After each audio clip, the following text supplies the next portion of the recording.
Is it time? You're live, man. Wow. It's 6:30. Right on the dot. It's a shocker. Way to go. Yeah.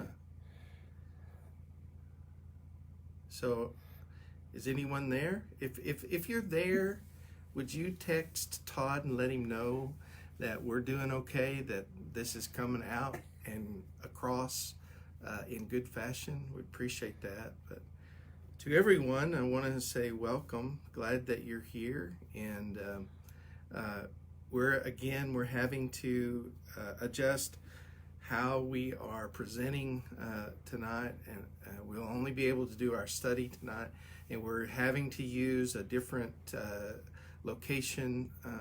Hopefully we'll get back to where we were, and we can begin to do more music and then also do more Zooming. So appreciate every one of you that tunes in and takes part in this and supports us. We're just so grateful for that, and we're thankful that God is using this to bring blessing and benefit to you. That just actually amazes us. So we're so thankful. And anyway, grateful that you're here. And tonight we're going to continue our Lenten study through the songs of ascents. That's what we're going to be doing. So now, I've done this introduction before just so that we got things rolling, but I'm going to do it again just so that if we have someone who is new, who's watching, they'll kind of get an idea of what we're trying to do and why we're trying to do it. Now, the question is that why do we get annual checkups with the doctor? Or why are those recommended? I know lots of people avoid that, but why is that recommended? Why do we get our cars inspected? Why does the state make us do that in order to get it registered? And why are teachers and professors so mean? Now, if you're a teacher or professor, listen to the rest of this. They give us tests. Why is that? Well, these things are done to examine the true condition of something. You know, it's to examine the true condition of our health or the true condition of our car to see if it's safe to be on the road for other people. It's the true condition of our learning. That's why we are given exams. You know, Lent is the time when we set aside space for God to examine our discipleship of Jesus. Now, Lent is the 40 days, not including Sundays, before Easter. And it's a season that's set aside for us to do some examination. And so what we're focusing on this season of Lent is giving God a chance to examine our discipleship with Jesus. We need to know the true condition of our discipleship with Jesus in order to keep it healthy and headed in the right direction. Now, to help us get started, we need a working definition of discipleship, and I've shared this with you before. There are a multitude of definitions of discipleship, but I like Eugene Peterson's definition. This is it: a long obedience in the same direction. A long obedience in the same direction. The same direction is the idea of every part of your life being aimed at Jesus. Or, you know, every part of your life moving towards Jesus. How is your long obedience in the same direction doing? In other words, how is your long obedience in Jesus's direction? How's that doing? Now, to help us answer questions, help us to give examination to our discipleship, this Lenten season, we're using the Songs of Ascents. These are Psalms 120 through 134. These 15 Psalms, these were songs that pilgrims would sing on their way to Jerusalem for one of the worship festivals that all of Israel was to attend. They were to do this 3 times a year. And these 15 Psalms include essential ingredients of discipleship that we can use to examine how we are doing. So we're raising up those essential ingredients in those Psalms, and then we're asking God to use that to examine us, to see how our long obedience in Jesus' direction is doing. Now, the one that we're going to use tonight, this is our third week, and so our third study is going to be looking at Psalm 121. Psalm 121. Let's read it together, and then we'll walk back through it as a study. I'm reading from the New American Standard Version. You follow along in your version. I will lift up my eyes to the mountains. From where shall my help come? My help comes from the Lord, who made heaven and earth.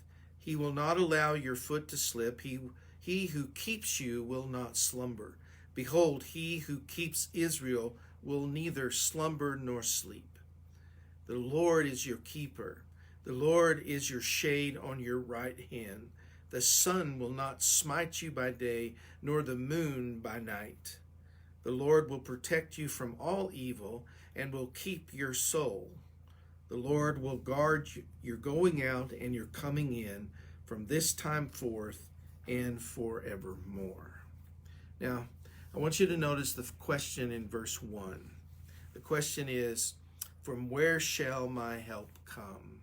Now, rephrasing that is, where are you looking for help? The idea is, where is your beginning point for looking for help in this life? Where do you start? Now, if you're like me, when I'm facing trouble or a problem, I usually try everything I can think of to help me. And when none of that works, or it doesn't work the way as much as I need it to, I'll start praying then. The last thing I turn to for help is God. And when he should be the very first thing that I turn to. Learning to turn to God first is a matter of discipleship. Seek first the kingdom of God. You've heard that, right? Matthew 6:33. Now, how are you doing with that? Seeking God first, especially when you're facing trouble. My problem is I have this long-standing self-reliance that makes me want to try everything I can think of and then finally turn to God. When Noah was little, I don't remember the exact circumstances, but let me just use my imagination and create it. When he was little, we'll say he's 4 or 5, Noah was very self-reliant. I walked into the kitchen and he's making a peanut butter sandwich, peanut butter and jelly sandwich. Now peanut butter is not just on the bread, it's all over the cabinet. And then he's also dropped some jelly on the floor. Now he's still in the process of making this sandwich. So I walk over and I say to him, "Here, let me help you." And he turns to me with his eyebrows bent like he's angry, and he said, "I do myself." That was Noah. But that's me. And that's us. How often do we tell God, "I do myself"? The process of discipleship is to learn to rely on God for everything. Not so that you can be free of trouble. In other words, I'm not trying to tell you that if you'll just rely on God, you'll be free of any trouble, but so you have the help that is really needed when you are in the midst of trouble. Now, many people interpret this psalm saying that as a follower of God, you can have a life where all our problems are solved. All our questions are answered. All our troubles are gone. Nothing can upset the blessed assurance that all is well. Christians are people who don't have trouble, who don't argue with their spouse or kids, who never deal with loneliness or doubt or fear or worry. If those troubles do happen, then it is a sign that something is wrong between you and God.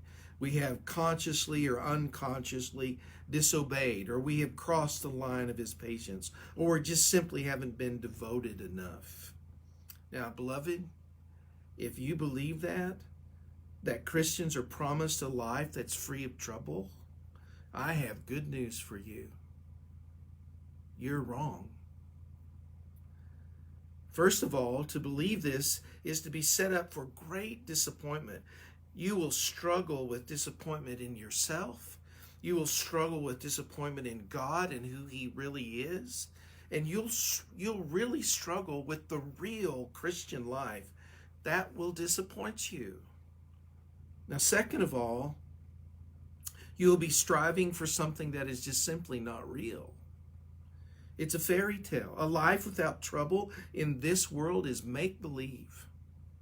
In John 16:33, Jesus says, "In this world you will have trouble, but be at peace. I have conquered the world." Now, first of all, hear the first part of that. In this world you will have trouble. It will touch your life. You will struggle with it.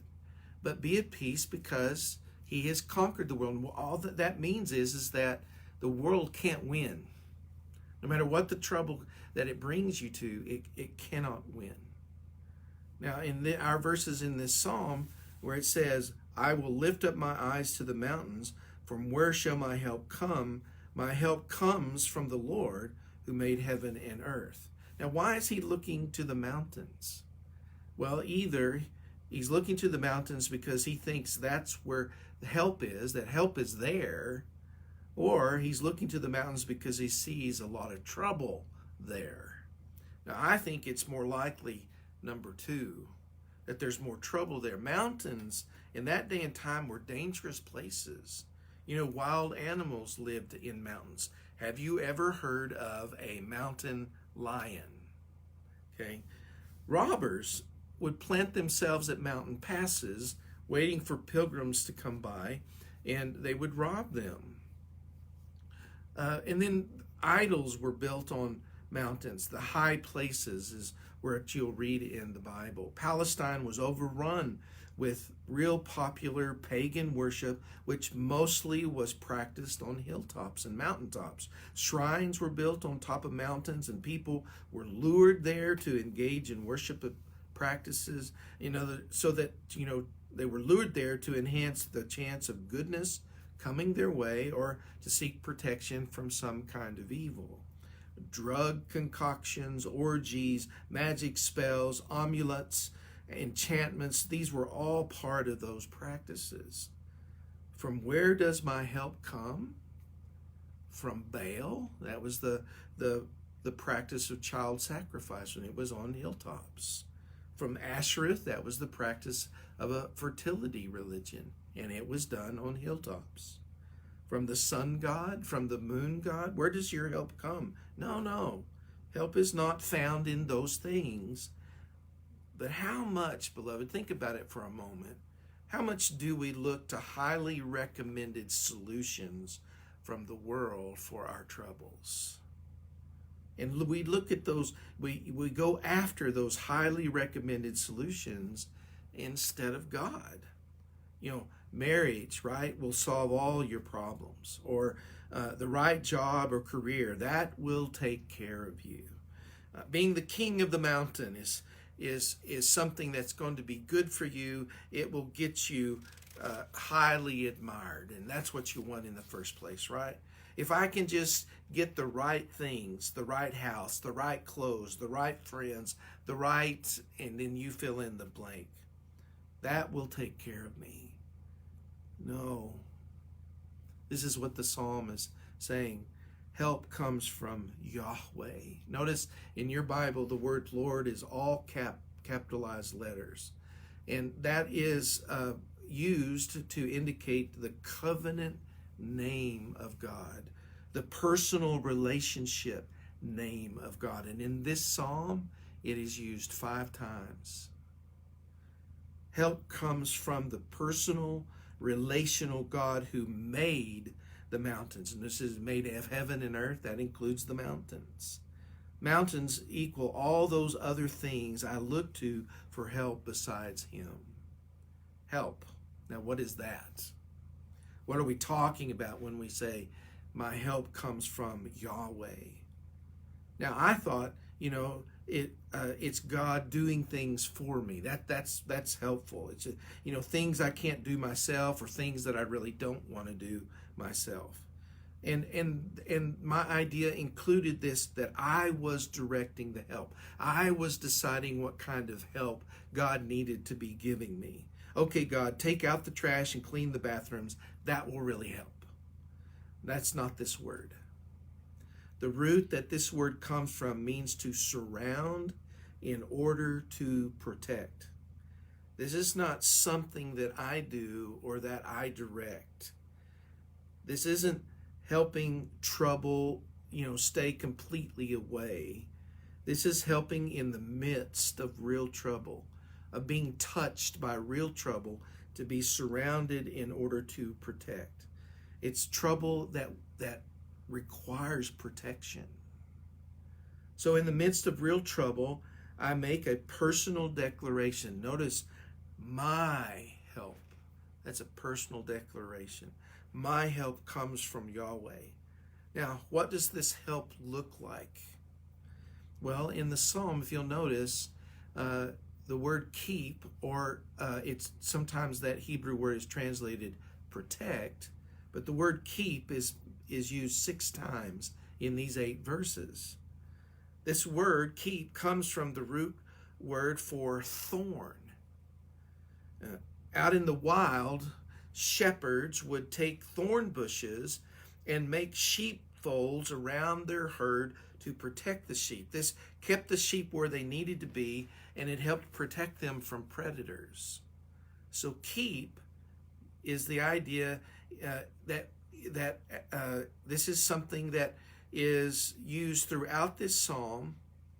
And as we talk about this psalm, you need to keep this picture in mind, this surrounding by thorns in order to protect and keep predators away. Now, notice that God in verse 3 does not slumber. He will not allow your foot to slip. He who keeps you will not slumber. And then verse 4, behold, he who keeps Israel will neither slumber nor sleep. In other words, he's not going to be careless. There is not a second he is not looking. He is very watchful. He is 24/7 vigilant. He is never unavailable. And then in verse 5 it says, the Lord is your keeper. The Lord is your shade on your right hand. Now, what is that trying to give an image of? Now, shade was life or death in the desert. In other words, if you couldn't find shade in the heat of the day, it was highly possible that you boiled your brain. It was so hot, that the sun rays were so hot. Shade was life savings. Shade was grace. You didn't make the shade. You found the shade. You didn't make it. So, shade was grace, and it's at your right hand. That's the symbol of power and strength. So what he's saying is, grace is your power and your strength here. And then God's grace is that in your life. And then verse 6, there's the sun talked about and the moon, and they're dangerous. The sun could cook you. And the moon, the lunar light, was thought to affect the brain in adverse. Too much lunar light was thought to affect the brain in adverse ways. I mean, have you ever heard the word lunatic? Or how about the word lunacy? See, that's that idea. Now, I'll tell you, police officers will tell you that the crime rate increases around the full moon. And emergency room doctors will tell you they are more busy when there is a full moon. So now, there isn't any scientific evidence that says that lunar light can have adverse effect on the brain, but there seems to be observable evidence that is true. This is what's being talked about in the psalm. This is what they believed back in that day. Now we're going to come back to verse 7. Verse 7 is really the key in this psalm. We'll go on to verse 8 and then come back to verse 7. Verse 8 includes the phrase going out and coming in. In other words, it's the Lord will guard. That's the word keep. You're going out and you're coming in. Now, that was an idiom that was a picture of your whole life's journey. In other words, God will keep you as you journey through your whole life. Now back to verse 7, the Lord will protect you from all evil. He will keep your soul. Now this is the key verse. What does it mean to keep you from all evil? The word evil there means hurtful or to harm. Well, what about Christians who've been harmed? And how does that fit with this verse? Now, I don't know if you've heard of this organization. It's called the Voice of the Martyrs. The Voice of the Martyrs keeps records of how many people have been murdered or killed for the faith in the world, and how many people are being persecuted or imprisoned for faith in Jesus in the world. Their records say that approximately 100,000 Christians die each year for their faith. Now that's harm. That's leaving wives and children by themselves, or even wiping out whole neighborhoods or villages. And even more than that, even more than 100,000 are persecuted and imprisoned for their faith in Jesus each year. Now that's harm. So what does verse 7 mean? We are in a war. Let's acknowledge that. That's the point of Ephesians chapter 6, where we are told to put on the full armor of God, and we're told twice to do that. Ephesians 6 is combat language. The satanic realm is on the attack to eliminate or limit the effectiveness of any Christian. So evil does come at us. It does try to touch our lives, and it will.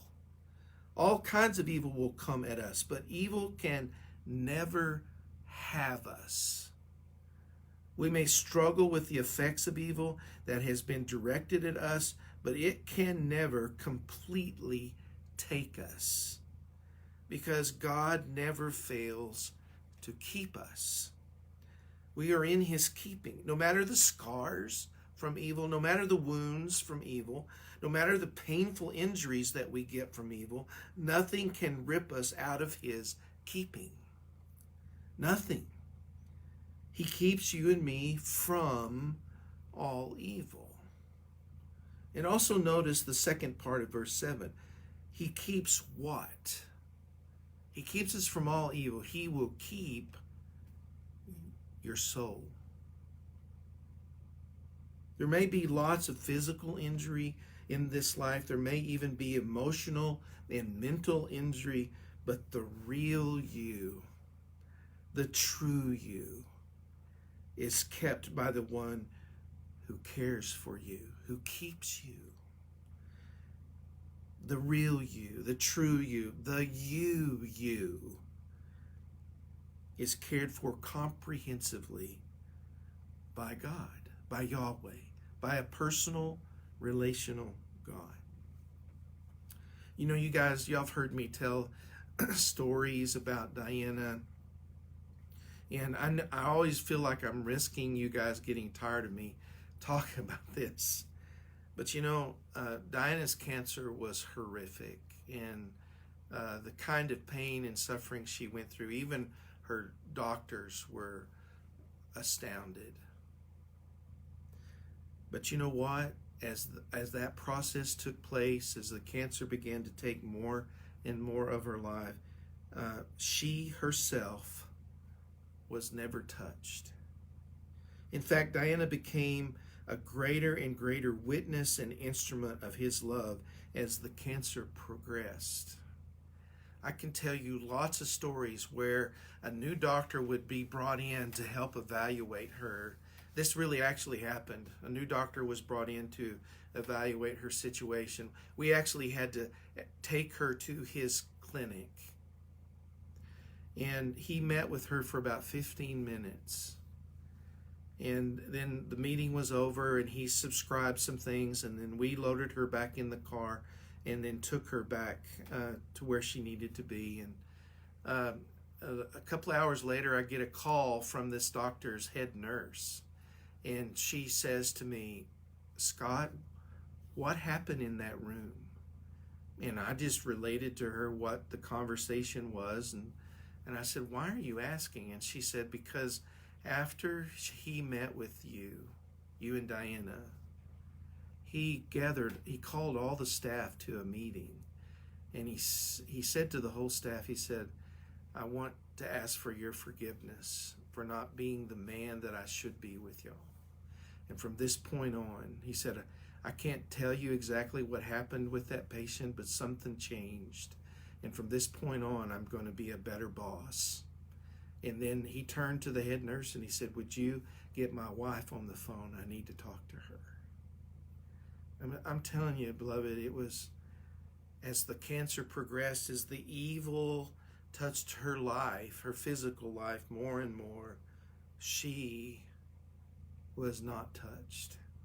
In fact, she became a greater witness, an example, a demonstration of God's love and beauty. Cancer is evil. I mean, it is. It's just evil. But God kept her. He kept herself from all of it. Okay, so it's exam time now. We've come to the end of the psalm. Exam time. So 3 questions, maybe 4 questions. Are you looking to other things for help, or are you looking to God first? And maybe I should say, for some of us and for some situations, are you looking to God only? That's the first question. Second question, are you letting God determine the help you need, or are you trying to control that? And third question, are you surrendering daily, maybe hourly, to His keeping, or are you still trying to fend for yourself? And then finally, how is your long obedience in Jesus' direction doing? Well, beloved, that's Psalm 121 for us tonight. I hope that there's been a benefit as we've walked through and studied this psalm. I hope that it blesses you and it's brought you some insight in some ways that God has spoken to you or shared with you some things that needs to be dealt with between you and Him. Again, this is the season of Lent where we are asking God to examine us, examine our discipleship to Jesus. So I pray that this is another installment. This is another conversation that has helped that. Well, beloved, be blessed, and we look forward to getting to be with you again next week. Hopefully, we'll be able to be in our old location where we can do some music together and then also a study together. So, good night, be blessed, and see you soon. Bye-bye.